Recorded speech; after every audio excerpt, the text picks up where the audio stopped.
De la Nouvelle-France au XIXe siècle, les textes poétiques recensés par les historiens de la littérature ne concernent que des chansons ou des poèmes de circonstance rédigés de façon anonyme, explique Éric Boulanger dans l'Atlas littéraire du Québec.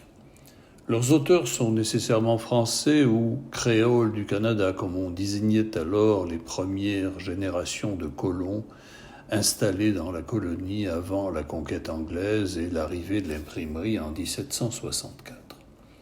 Des bouts rimés sont alors publiés dans les premières gazettes. Celle de Québec s'en sert parfois pour boucher les trous éditoriaux entre les nouvelles et les avis gouvernementaux. Seule la Gazette littéraire de Montréal, en 1778-79, accorde un statut particulier à la poésie, souvent publiée sous pseudonyme. Il s'agit alors de courts textes écrits par le journaliste Valentin Jotard ou encore par des étudiants du Collège de Montréal qui s'amusent à exercer leur plume en défiant anonymement leur professeur sulpicien. Seul un Français installé dans la colonie, Joseph Quesnel, prend au sérieux les vers, parfois comiques, adressés à ses lecteurs. Ce premier poète et dramaturge déplore amèrement l'absence d'un public à la hauteur de ses ambitions.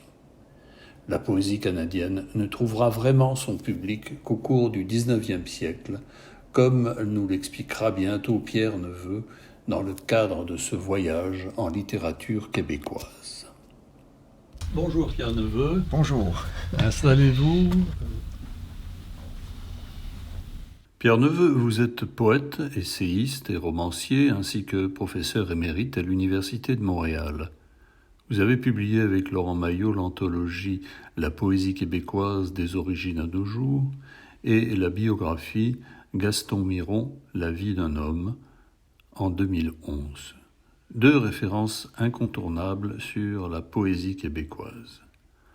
Vos essais portent sur les mutations et les migrations de l'identité québécoise à travers sa littérature. Je pense à l'écologie du réel, intérieur du nouveau monde, lecture des lieux et, plus récent, géographie du pays proche en 2022. On vous doit aussi aux éditions du Noroît une dizaine de recueils de poèmes, dont récemment L'espace caressé par ta voix. L'ensemble de votre œuvre vous a valu de nombreuses distinctions, prix Athanase David, Ordre du Canada, Ordre national du Québec et Ordre des francophones d'Amérique. Vous êtes aussi membre de l'Académie des lettres du Québec. Alors Pierre Neveu, pour votre part, la poésie québécoise ne commence vraiment que dans les années 1840. Parlez-nous des origines et de son rapport avec l'histoire.